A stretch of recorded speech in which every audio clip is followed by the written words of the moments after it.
Donald Trump vowed to further escalate his tariff trade war today, threatening US tariffs of up to 200% on drugs and 50% on copper.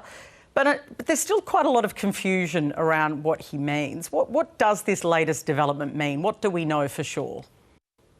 The copper thing is pretty real. It's going to be a 50% tariff on copper. Not big implications for Australia, huge implications over here. If you're running a factory where you use copper for whatever you make, electronics, whatever it is, all of a sudden the cost of that copper is going to go up 50% for American companies, but not for their rivals. So pretty good way of shooting American manufacturers in the foot. Hours after saying his latest deadline was on these duties was not 100% firm, the president has declared there'll be no extensions beyond the 1st of August. So just give me the framework here. Is the 1st of August now officially the new date for the Liberation Day tariffs to be finalised? So July 9th was the day, and August 1st is the new July 9th. I don't know if that means Christmas is also going to be delayed, but yes, it's clear as mud. You get told there's definitely not going to be extensions. There probably are going to be extensions. There may be extensions, and the deadline is firm. And in fact, I heard earlier today that all along I didn't mean July 9th. We were always consistent about August 1st. The reason I tell that story is just to give a sense of the remarkable uncertainty. Think about businesses trying to plan in this environment. I'm actually on a little group chat with a bunch of true trade policy wonks, the nerds who can nerd out on this more than anyone, I think, on earth, and they're confused, and they're some of the best networked people in the world on this. Yeah, and what are the nerds saying about the implications of all this uncertainty? Because we hear one date, then it might not be that date, then it's back to that date, could be extended further. What does all that uncertainty mean materially for businesses? Yes, so there's the obvious point that ever since Trump came to power, he has clouded the US economy in immense uncertainty. Just to tell a personal story, I've been meaning to buy a second car. I live in the suburbs, need to get my kids to their activities. And then the tariffs came on and I thought I'd wait a while. And maybe I should go and buy now because even higher tariffs are just coming around the corner. But to tell you the truth, despite being an economist and a guy who studies this, I'm frozen in place and I don't know what to do. And I'm just going to keep taking Ubers places for a little while yet.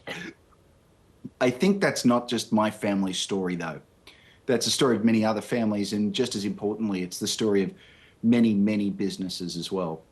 And all of this uncertainty is having really big implications in terms of how even our Reserve Bank is behaving. I mean, just yesterday, the RBA here in Australia held rates on the basis that, uncertainty globally is there. So it is actually having a bigger sort of domino effect, isn't it, on economies around the world, including ours, that was in an easing cycle. The whole world is watching Washington very closely and has been ever since Trump came to power.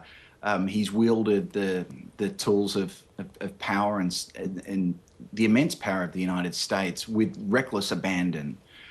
What's quite striking is the sense to which I think many in the White House don't understand how much of the rest of the world and their ability to do business depends on what they're doing.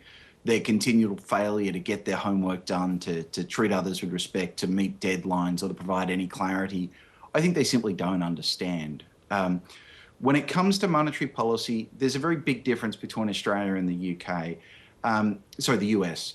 In the US, Chairman Powell has basically said, look, I'm not going to make monetary policy change until you make it clear what the environment's going to be.